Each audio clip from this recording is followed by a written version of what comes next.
A lot is happening right now, and I think it's time we talk about it. What's going on and how it will impact you, particularly if you're considering quitting your job. Today's video is an update on the Great Resignation. It's been a couple of months since we talked about this, and it's been long overdue. So here's where we stand. According to the Bureau of Labor Statistics, April marked the 11th month in a row where more than 4 million workers quit their jobs in the US. The Great Resignation has been raging on for more than a year now.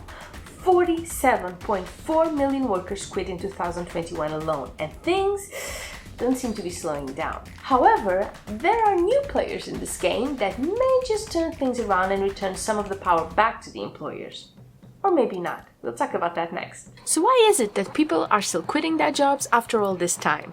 Well, because they can. There are a lot of job openings right now, and bosses are getting more and more desperate and offering better conditions, better wages, better benefits, more flexibility. People want to be able to work from home and earn better money, but they also want a job that fits the kind of lifestyle they want to live. They want to feel motivated and actually love what they do. There's also the working dead to consider. Like I said, the Great Resignation has been going on for more than a year now. That is a long time for the workers who stayed behind to be carrying all that extra workload on their backs. They're tired and resentful because statistics show that even those who renegotiated their contracts are still earning less and getting less benefits than the ones who switched jobs. So they're overworked, underpaid, and ready to jump ship.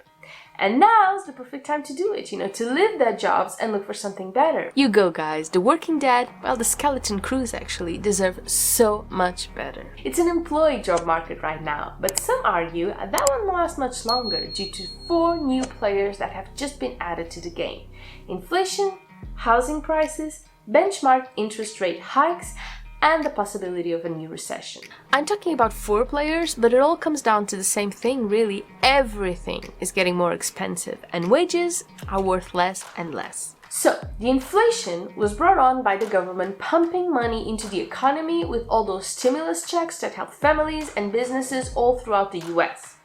Well, truth be told, it had already started back when they were fighting the 2008 recession. With all that money circling around, the dollar just lost its value. As far as house pricings are concerned, this has also been a long time coming. The supply hasn't met the demand in a while, so the prices increased dramatically. It's a ticking time bomb, really. Now, it doesn't help at all that the benchmark interest rates have just been hiked by 0.75 percentage points, the biggest increase since 1994. It was also something to be expected because that's how governments fight inflation, by making money more expensive. Unfortunately, it also means that loans to buy houses, for example, or to boost businesses just got a whole lot more expensive. Overall, everything is less affordable these days. Add to that the growing concern of a recession due to all the instability in the world, with the Ukraine war and whatnot, things aren't looking very good. Now, all of this, according to the experts, can either make people stop quitting their jobs or make them want to quit their jobs even more.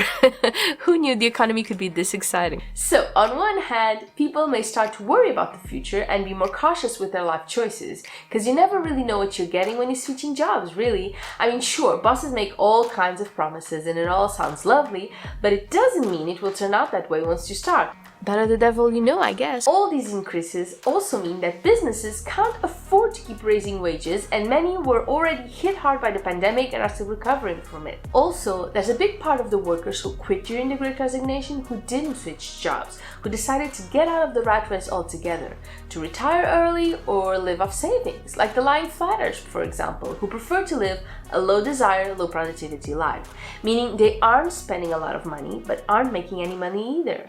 Well, they may just have to change their plans because the money they set aside to live off is just getting shorter and shorter with the increase of living costs. So going back to work may be the only thing they can do to make ends meet. And this inflow of workers may just tip the scales in the employer's favor because there will be much less job openings available. On the other hand, some experts say that the rise in living costs will only fuel the Great Resignation because workers will now have to look for jobs that pay better than the ones they currently have in order to ride out the storm. Here's the thing, during last year, most people who quit their jobs were the ones who received low wages, like hospitality and food or retail workers. But now, even those who consider themselves to be well paid aren't that well paid anymore, right? Because, well, everything is more expensive. And that's why experts believe they will have to jump ship too. Well, the truth is, it is way too early to tell exactly what will happen. What I can tell you is this is global. It is happening all over the world. And with a little bit of luck, it will have changed the way job markets work so substantially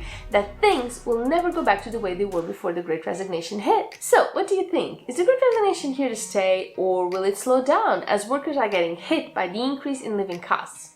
Leave me a comment below letting me know your opinion. I would love to hear from you.